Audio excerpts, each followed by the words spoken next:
Hey guys, so what I have for you today is the Danish 1889 Krag Jorgensen rifle. Krag Jorgensen is probably not the correct pronunciation of that.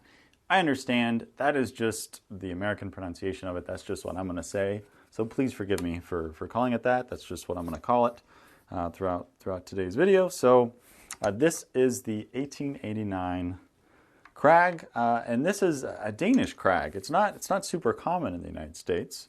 Probably when most Americans think of the Krag rifle, they think of this. This is a U.S. Krag rifle, and immediately I can just tell from holding this one. This is fairly lighter, even though it's about the same overall length. It's a little bit shorter, but you know, most people imagine this rifle when they think of the Krag. They think of this the magazine that sort of opens down from the top.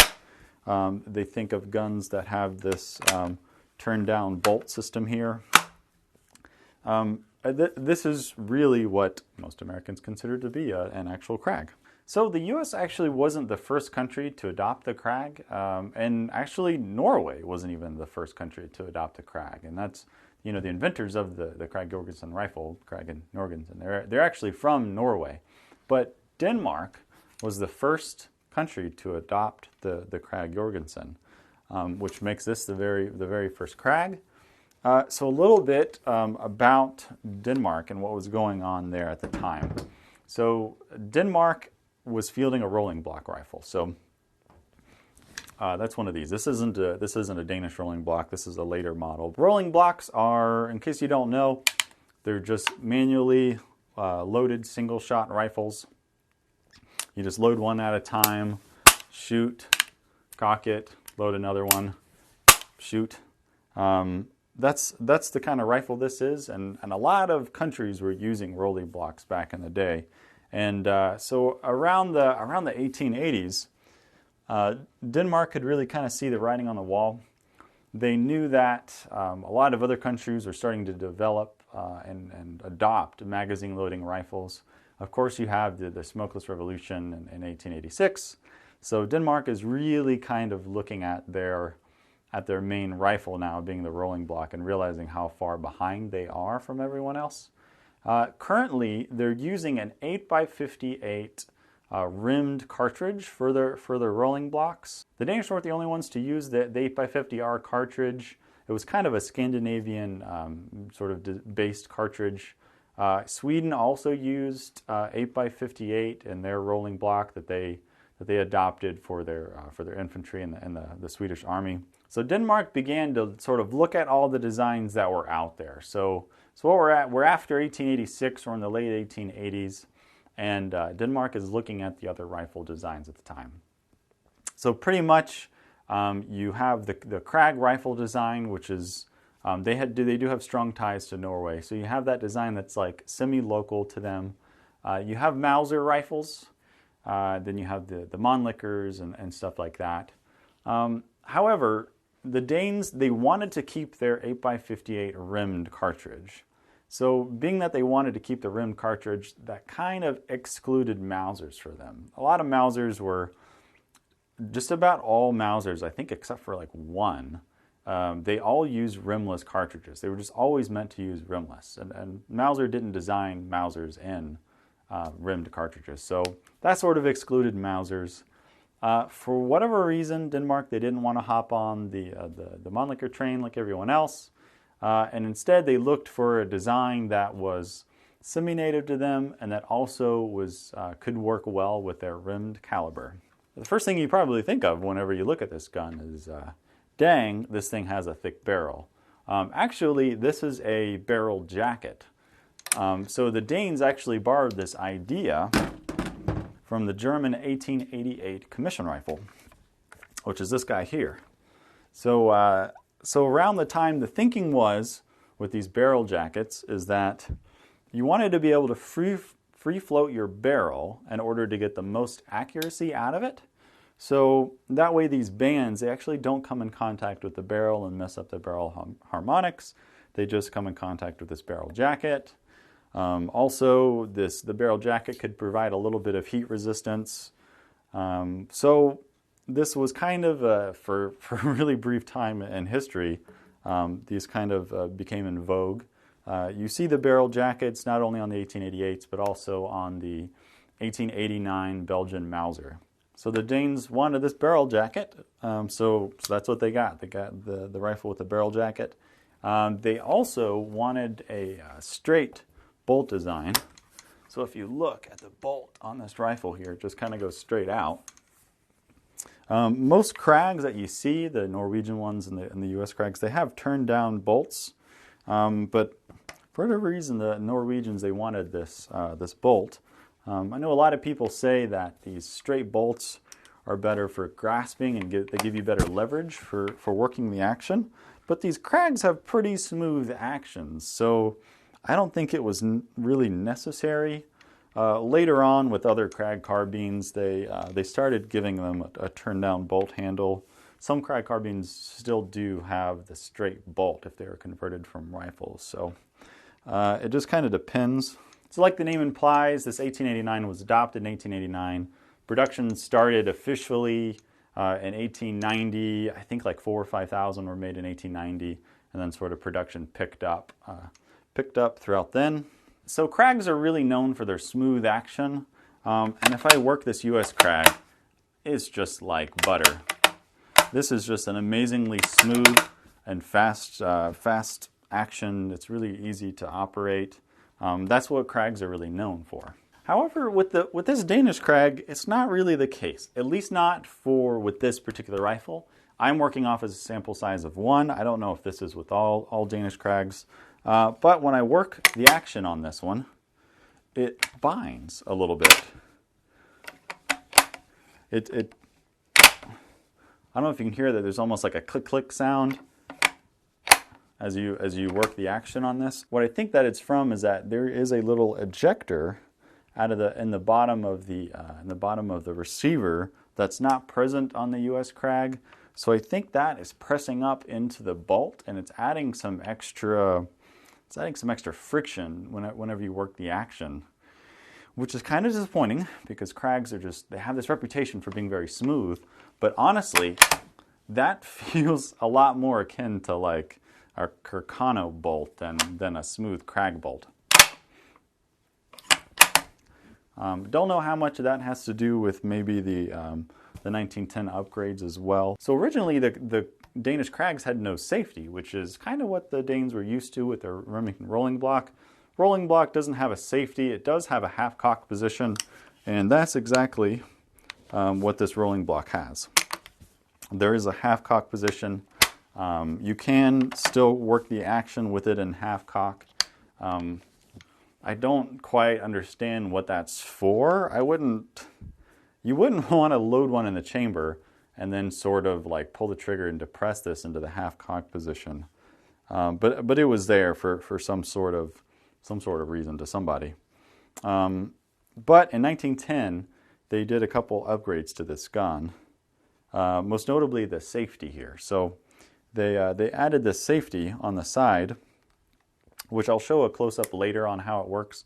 But they did this safety. It only works whenever the bolt's cocked, and keeps the bolt from being actuated, keeps the trigger from being pulled, and that's really like a much better safety system.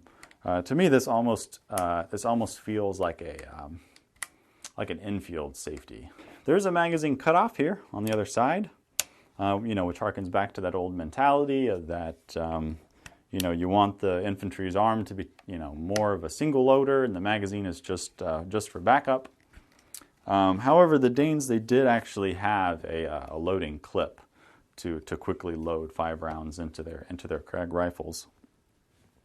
Also, the sort of weird thing with this is how the magazine, it doesn't swing sort of downwards like on an American Krag or on a Norwegian Krag. Instead, it swings forward.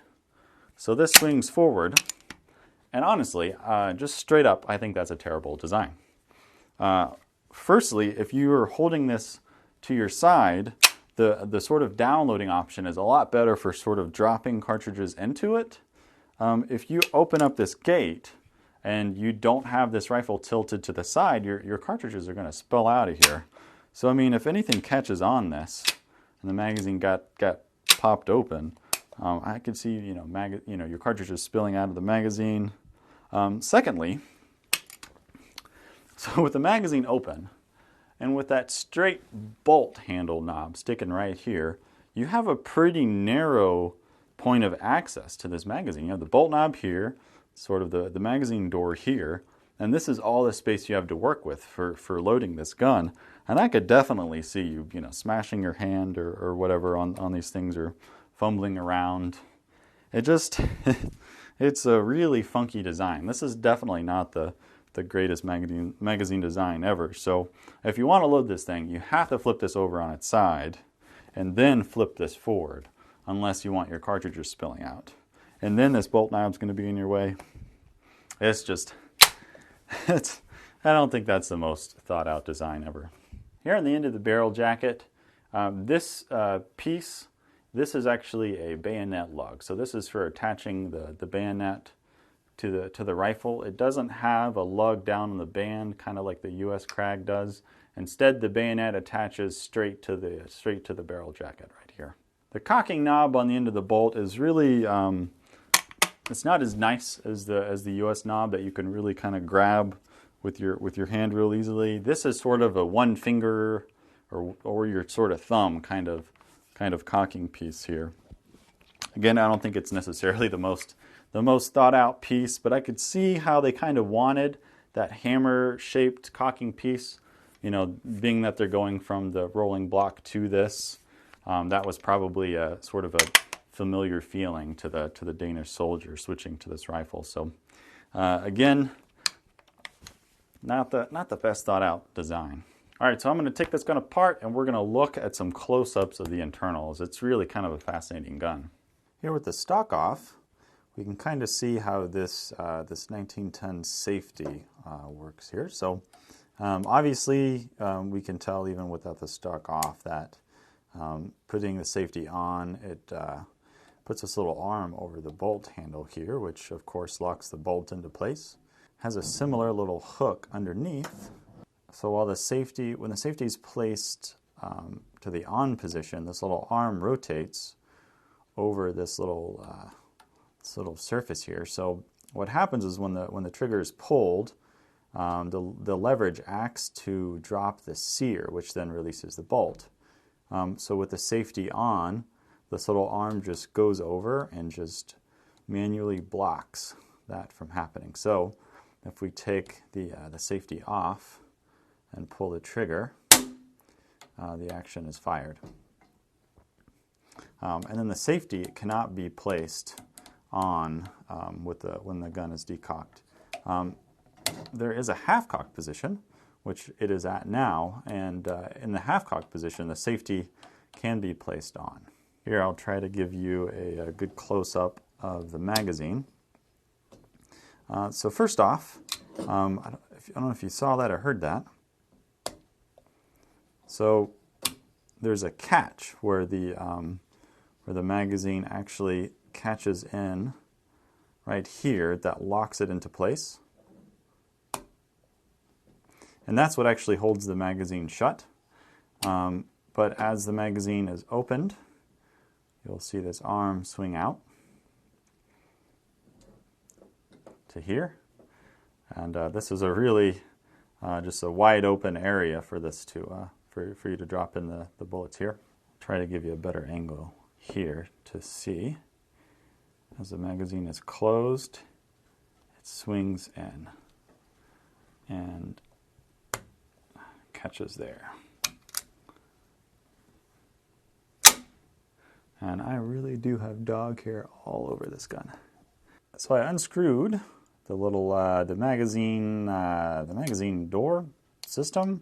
Sort of, it's hard to tell which one's the magazine. I mean, I guess it's technically this, what's attached to the rifle, and this is the follower, which is attached to the door. But so it's just held on there by this one screw, and then we can see sort of the inside of this, and it's a pretty complicated piece of machinery work here. So every little piece is numbered to match.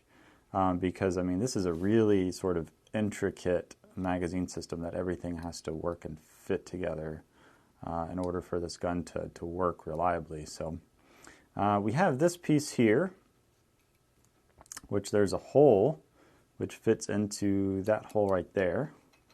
And then this is sort of given spring pressure by this piece right here, which is a leaf spring.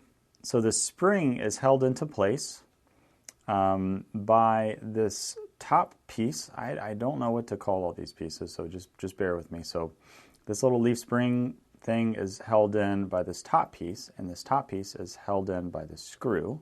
Not only does this top piece hold on the spring, but it actually holds on this little magazine knob. So with the screw out, you can then remove this piece, and then the spring just kind of falls out there. But so this knob, it actually has like a little hole in it, which goes into that. And this is actually how this knob is held into place on here, which I don't know why that is completely necessary. I don't know why this piece couldn't have just been machined into here or maybe fitted and welded or something, but it's actually, it fits in like that. And then this hook goes up into here, which is, it's really kind of a pain to do it. But then the screw threads into this hole into here through the top. And then that's the spring, which works off of the whole thing. And the spring, the back of the spring fits through this slot here. So here I hold in my hand all of the pieces required for this magazine to work. And a lot of these pieces are just extremely well machined and just have to fit perfectly in order for this magazine to function. And I mean just the level of detail to everything. And just this piece, the amount of machining that had to be involved. You can kind of see with the machine marks on the back that, you know, everything, every little piece, every little cutout, and even on the gun itself, if you look at the front here, how this all had to be cut out precisely so when this door actuates on the action here, so when the door rotates, that these little cutout pieces can actuate the magazine spring.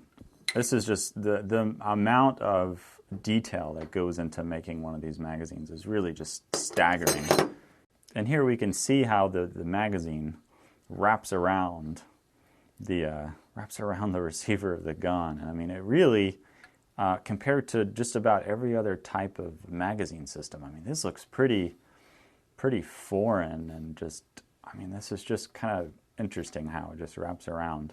Here's a look at those funny looking letters that's on that. I am not even going to try to pronounce that, but we can see that this is a model of 1889.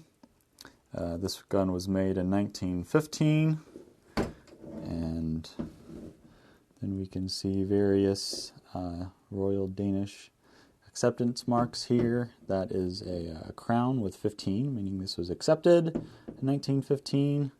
And then we have the serial number on the barrel there to match the receiver.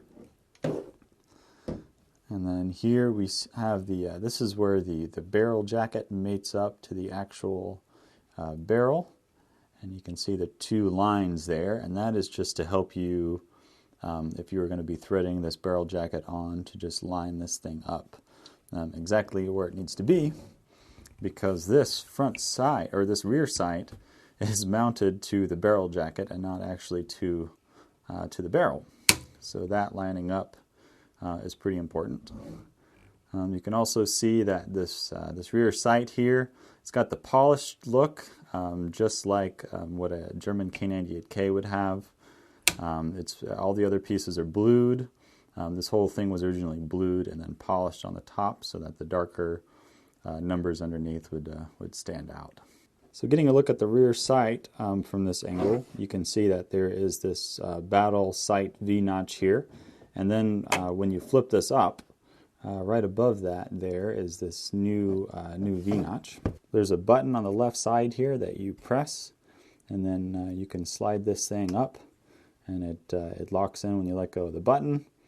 This sight, you can move it up all the way until the screw stops it up here at the very top, and this is 1800 meters. So this notch right here is 1800 meters, or if you aim at it, this little top notch there, that is 2000 meters. So I definitely felt like this rifle deserved a little bit more of an in-depth look than what it has right now on YouTube. There's only like 2 videos on YouTube about this gun, and they don't really go into much detail. And I mean, as I was disassembling this gun and cleaning it, like I just found the magazine and how it works to be pretty fascinating. Terrible designs, but still just really, really fascinating to me. And I hope you guys enjoyed it. It actually, I know the videos are kind of long, but it takes me a long time to, a lot of my personal time that I put into making these videos. So I appreciate you guys watching it. I appreciate you guys, subscribing. I really appreciate my Patreon supporters. Those guys, I know it's kind of cliche now, but it's really the Patreon supporters that make this kind of stuff, this kind of gun content possible on YouTube now, because YouTube doesn't help out at all. Like, my videos aren't getting nearly the amount of views that they used to, especially just because I'm not monetized, and then it's controversial, gun talk. So I'm really relying on you guys to watch my videos, to subscribe, to share this sort of content if you like seeing videos like this. And so I really appreciate you guys watching. If you want to see more stuff like this in the future, just consider hitting that subscribe button. It doesn't cost you anything, and it means a whole lot to me. So thank you guys for watching, and hopefully I'll see you again.